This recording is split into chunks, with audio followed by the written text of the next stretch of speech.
بسم اللہ الرحمن الرحیم۔ پیارے نبی صلی اللہ علیہ وسلم کا نور۔ محمد بن اسماعیل بن آذر بخاری رحمۃ اللہ علیہ روایت کرتے ہیں کہ حضرت امام جعفر صادق بن امام محمد باقر بن امام زین العابدین بن امام حسین رضی اللہ تعالی عنہ سے فرمایا، امیر المومنین علی بن ابو طالب رضی اللہ تعالی عنہ نے کہ ایک دن میں حضور صلی اللہ علیہ وسلم کی خدمت میں بیٹھا تھا کہ جابر بن عبداللہ انصاری نے حضور صلی اللہ علیہ وسلم سے عرض کیا، اے اللہ کے رسول، میرے ماں باپ آپ پر قربان ہو، فرمائیے کہ اللہ تعالیٰ نے سب سے پہلے کون سی چیز پیدا کی؟ حضرت نے فرمایا، تمام چیزوں سے پہلے اس پیدا کرنے والے نے میرا نور پیدا کیا، ہزاروں ورش تک وہ میرا نور اللہ کی تسبیح اور سجدے میں لگا رہا۔ ابن عباس رضی اللہ تعالی عنہ سے روایت ہے کہ وہ نور محمدی 12,000 ورش تک عبادت میں لگا رہا، پھر اللہ تعالیٰ نے اس نور سے ایک گوہر یعنی موتی پیدا کیا اور اپنی جلالی نظر سے اس پر دیکھا، وہ گوہر اللہ کی جلالی نظر سے پانی ہو کر 1000 ورش تک بہتا رہا۔ پس اس کے 10 حصے کیے، پہلے حصے سے عرش بنایا، اس کے 4000 رکن یعنی استمبھ کیے، ایک رکن سے دوسرے رکن تک 4000 ورش کی راہ۔ اس کے بعد 4 فرشتے پیدا کیے، ایک آدمی کی صورت میں، دوسرا اونٹ کی شکل میں، تیسرا کرگس کے ڈھانچے میں، چوتھا گائے کی شکل میں۔ ان کو حکم الہی ہوا کہ عرش کو اٹھا لو، انہوں نے بہت زور لگایا مگر نہ اٹھا سکے۔ پھر ارشاد ہوا کہ ہم نے تم کو 7 آسمان اور زمین کا زور دیا، اٹھا لو۔ پھر انہوں نے طاقت لگا کر چاہا کہ اٹھائے، پھر بھی نہ اٹھا سکے۔ اس کے بعد اللہ کا ارشاد ہوا کہ یہ تسبیح پڑھ کر اٹھا لو، سبحانک ذی الملک والملکوت، سبحان ذی العزت والعظمت والہیبت والقدرت والکمال والجمال والکبریاء والجبروت، سبحان الملک الحی الذی لا ینام ولا یموت، سبوح قدوس ربنا ورب الملائکۃ، روحی پاک ہے وہ سلطنت اور ملکوت والا، پاک ہے وہ عزت والا، بزرگی والا، ہیبت والا، قدرت والا، کمال والا، جمال والا، بڑپن والا، پاک ہے وہ بادشاہ ہمیشہ زندہ رہنے والا، جسے نہ نیند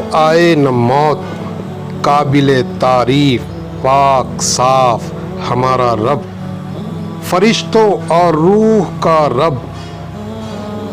جب فرشتوں نے یہ تسبیح پڑھی، اللہ کی قدرت سے عرش اٹھا لیا، دوسرے حصے سے قلم بنا لیا، لمبائی اس کی 500 سال کی راہ اور چوڑائی 40 سال کی راہ، تیسرے حصے سے لوح محفوظ بنایا، اونچائی اس کی 100 سال کی راہ اور چوڑائی 100 سال کی راہ، اور اس کے چاروں طرف یاقوت جڑا ہے۔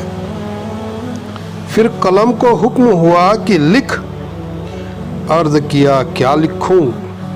فرمایا، لکھ میرا علم میری مخلوق میں۔ عرض کیا، کس نام سے شروع کروں؟ فرمان ہوا، بسم اللہ الرحمن الرحیم۔ قلم نے 1000 سال میں بسم اللہ لکھا۔ اس کے بعد رب کا یہ فرمان لکھا، انی انا لا الہ الا اللہ محمد رسولی، من استصل و بکزائی و صبر علی بلائی و شکو علی نمائی و رضی بحکمی، قدبتہ صدیقاً ومل یم لسلیم بکزائی ولم یصبیر علی بلائی ولم یشکر علی نمائی ولم یرضی علی حکمی فلیقتر ربًا سوائی۔ تحقیق میں معبود ہوں، نہیں کوئی عبادت کے لائق سوائے میرے، اور محمد میرے رسول ہیں۔ جو تابع ہوا میری قضا کا اور صبر کیا میری بلا پر اور شکر کیا میری نعمتوں پر اور راضی ہوا میرے حکم پر، لکھوں گا میں اسے صدیق اور اٹھاؤں گا اسے قیامت کے دن صدیقوں کے ساتھ۔ اور جو تابع نہ ہوا میری قضا کا اور صبر نہ کیا میری بلا پر اور شکر نہ کیا میری نعمت پر، راضی نہ رہا میرے حکم پر، بس چاہیے کہ صرف مجھی کو معبود بنا دیں۔ پھر لکھا قلم نے بارش کے قطروں، پیڑ کے پتوں اور بالو کے ذروں تک کو، اور وہ سب کچھ جو ہونے والا ہے قیامت تک۔ لکھتے ہیں کہ جب قلم نے محمد صلی اللہ علیہ وسلم کا نام سنا تو عرض کیا کہ اے خدا، تو بے مثال ہے، تو یہ کس بزرگ کا نام ہے؟ اللہ تعالیٰ کی طرف سے آواز آئی کہ یہ نام میرے حبیب پیارے کا ہے۔ خاص بات یہ ہے کہ اگر میں پیدا اسے نہ کرتا تو اپنی قدرت بھی نہ ظاہر کرتا۔ جب اللہ کا یہ حکم ہوا تو مارے خوف کے اس کا سینہ پھٹ گیا۔ روایت ہے کہ لوح یعنی تختی حرکت میں آئی۔ میرے جیسا کوئی نہیں ہے، کیونکہ مجھ پر خدائی علم لکھا گیا ہے۔ اللہ کی اور سے آواز آئی، اللہ ہی جسے چاہتا ہے مٹاتا ہے یا باقی رکھتا ہے، اور اسی کے پاس الکتاب یعنی اصل کتاب ہے۔ چوتھے حصے سے سورج، پانچویں سے چاند، چھٹے سے بہشت، ساتویں سے دن، آٹھویں سے فرشتے، نویں سے کرسی، دسویں سے نور محمدی کو پیدا کیا، اور اس مبارک نور کو عرش کے داہنی طرف حمد و ثنا بیان کرنے میں لگا رکھا۔ روایت ہے کہ کرسی کے نیچے یاقوت کا ایک دانہ پیدا ہوا۔ اس کی اونچائی اور چوڑائی 500 ورش کی راہ ہے۔ اس دانے پر اللہ نے ہیبت، رعب و دبدبا کی نظر ڈالی، وہ خود بخود پگھل کر پانی پانی ہو گیا۔ اس کے بعد ہواؤں کو پیدا کر کے حکم فرمایا کہ تم ہر چاروں کونوں پر اس پانی کو موج کرو، کف نکالو، تو اللہ کی قدرت سے آگ پیدا ہو کر اس پانی پر گئی۔ اس کا دھواں نکل کر کرسی اور پانی کے بیچ میں لٹکا رہا۔ اس دھوئیں کو اللہ نے 7 پارہ کیا۔ ایک پارے میں پانی کا آسمان، دوسرے سے تانبے کا آسمان، تیسرے سے لوہے کا آسمان، چوتھے سے چاندی کا، پانچویں سے سونے کا، چھٹے سے مروارید کا، ساتویں سے یاقوت کا آسمان ہوا۔ ایک آسمان سے دوسرے آسمان کا فاصلہ 500 سال کی راہ ہے۔ پھر اللہ نے اپنی قدرت سے اس پاکی کے کف سے لال مٹی کی پشت پیدا کی۔ اس جگہ اب خانہ کعبہ ہے۔ حضرت جبریل اور میکائیل، اسرافیل اور عزرائیل کو حکم ہوا کہ اس پشت کو چاروں کونوں تک پھیلا دو۔ ان کے پھیلانے سے یہ زمین ہوئی۔ روایت ہے کہ ایک دن عبداللہ بن سلام نے اللہ کے رسول صلی اللہ علیہ وسلم سے عرض کیا کہ اے اللہ کے رسول، زمین کو کس چیز میں قرار ہے؟ فرمایا کاف پہاڑ سے، اور کاف پہاڑ کی چھایا ہی زمین اور آسمان کی ہریالی ہے۔ کاف پہاڑ کی اونچائی 5 سال کی راہ ہے، اور کاف پہاڑ کے اس پار 7 زمین مشک کی اور 7 کاپور کی اور 7 چاندی کی ہے، اور 70,000 علم ہے، اور حرم کے نیچے 70,000 فرشتے ہیں۔ روایت کرنے والے نے پھر کہا، اے اللہ کے رسول، اس کے بعد کیا ہے؟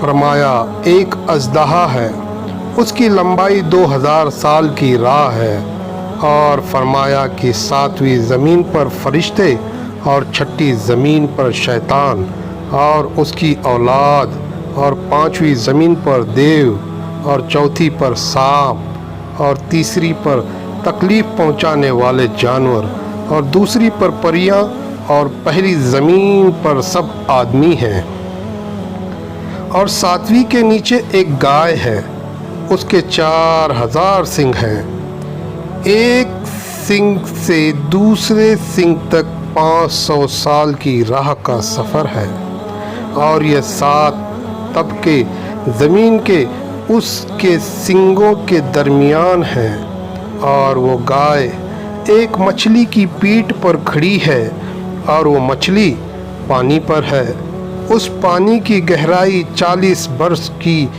راہ ہے، اور وہ پانی ہوا پر لٹکا ہوا ہے، اور ہوا اندھیرا دوزخ پر، اور دوزخ ایک سنگے آسمان یعنی آسمان کے پتھر پر ہے، اور فرشتے کے سر پر ہے، وہ فرشتہ ہوا پر ہے، اور ہوا لٹکی ہوئی ہے۔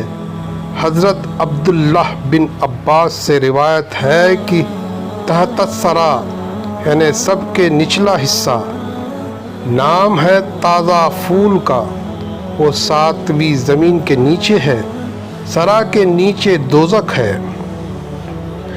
اس میں ایک سردار ہے، نام اس کا مالک ہے، مالک کے تحت 19 فرشتے ہیں، ہر فرشتے کے داہنی طرف 70,000 ہاتھ اور دائیں طرف بھی 70,000 ہاتھ ہیں، ہر ہاتھ پر 70,000 انگلیاں، اور ہر انگلی پر ایک ایک اژدہا یعنی اژگر ہے، ہر اژدہا کے سر پر ایک سانپ ہے، اس کی لمبائی 70,000 سال کی ہے، ہر سانپ کے سر پر ایک بچھو ہے، اگر دوزخیوں کو ایک ڈنک مارے تو 70 ورش تک درد سے لوٹتے رہیں گے، اور بائیں ہاتھ کی انگلیوں پر ایک ایک ستون آگ کا ہے، اگر ایک ستون حشر کے میدان میں ڈالا جائے اور سب انسان اور جن مل کر اسے ہلانا چاہے تو ہل نہ سکے۔ ان فرشتوں کو حکم ہوا کہ تم دوزخ کے اندر جاؤ۔ انہوں نے عرض کیا کہ خداوندہ، ایسی جلتی آگ میں کس طرح جائیں؟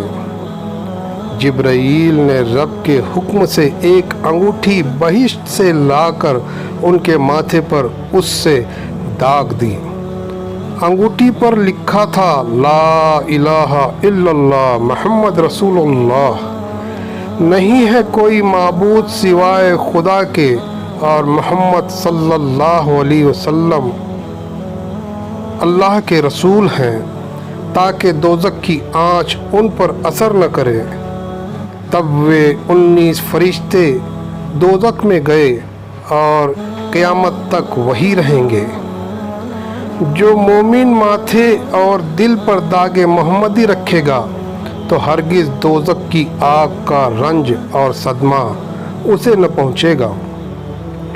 اور دوزخ کے 7 دروازے ہیں، ہر دروازے کے لیے ان میں سے ایک گروہ تقسیم کیا گیا ہے، ان میں سے پہلا جحیم ہے، دوسرا جہنم ہے، تیسرا سفر ہے، چوتھا سعیر ہے، پانچواں نصیر ہے، چھٹا حاویہ ہے، ساتواں حطمہ۔